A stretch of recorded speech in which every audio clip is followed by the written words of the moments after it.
Then sometime in the spring of 44, many of us were marched across the fields from the Mauthausen camp and here to St. Jordan in der Gusen. To be more precise, to the Gusen II concentration camp, which to our heartbreak we were soon to discover was upgraded hell on earth. I felt alone there without the one friend I'd had since we had been taken back in Salamanca.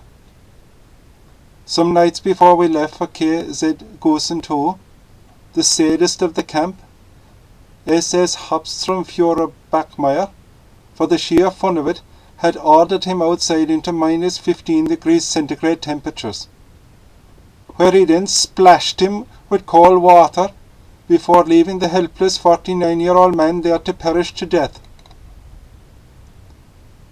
Others and I had offered to be sent out in his place, but Bachmeier wasn't interested in having his way recast. My friend, our friend, Father Amadeo Maria Sanchez.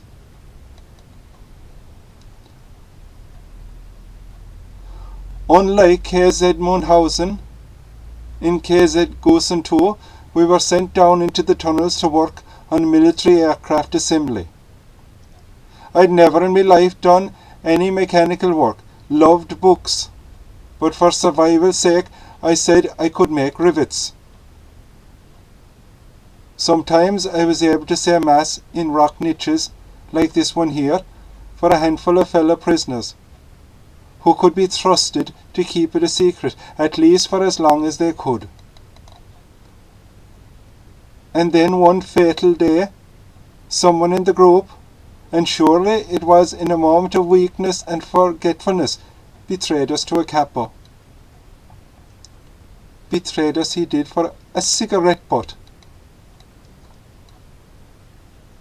5, including our betrayer, were shot on the spot, and I was taken to a roll call clearing in the tunnels, where I was made a living spectacle for all to witness.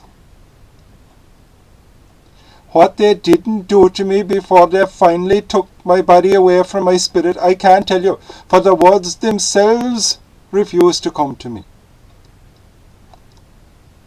Most people have their spirit leave their body, but in my case, my body was taken from my spirit, for such was the barbarity they inflicted upon me.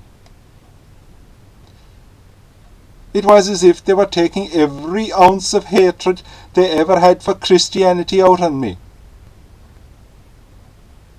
All I could think of, as it was happening, were the priests back in 17th century Ireland, who were persecuted and mercilessly murdered just for being a priest.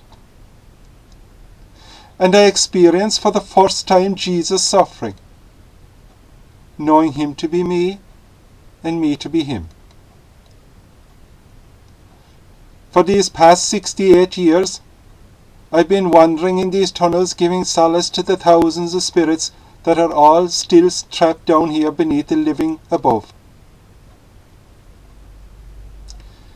The landscape above no doubt has changed, and no doubt people have forgotten and have been getting on with their lives. Beautiful houses no doubt have been built in places where once witnessed tremendous suffering, sorrow and death.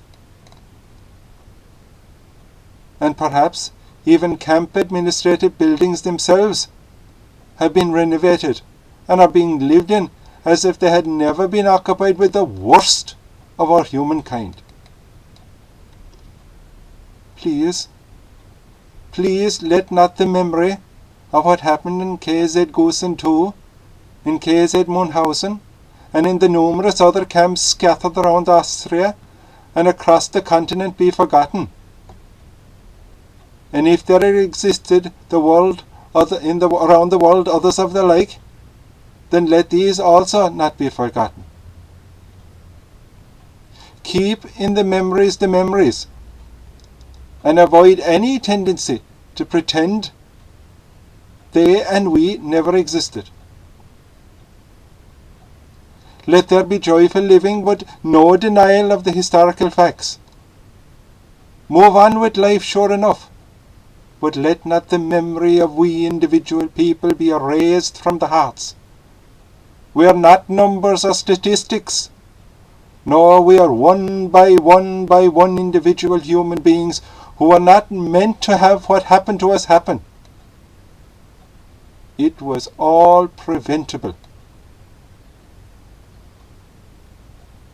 We are all alike in having family and culture backgrounds. Even those who done us wrong came not from outside the human race. No, they were as ordinary in their background as any ever living in any place in the world.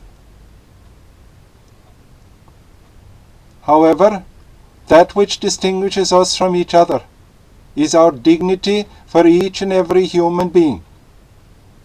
Respect for human dignity being the touchstone of truth. Can I do anything for you, Father, and your fellow spirits? Yes, lead us home to our native places. Lead me back to Ireland, and let us be resting in peace with our ancestors. Then come, Father, let us away from out of this dreadful place.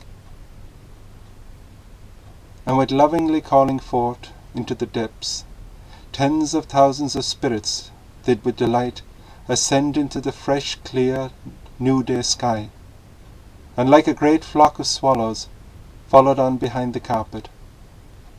And by place did each and every spirit happily descend, and joyfully enter into the welcoming bosom of their ancestors. Now rest you all in the blessed fragrances of your native place. Long live dignity, dignity forever. Composed the 12th of May, 2012.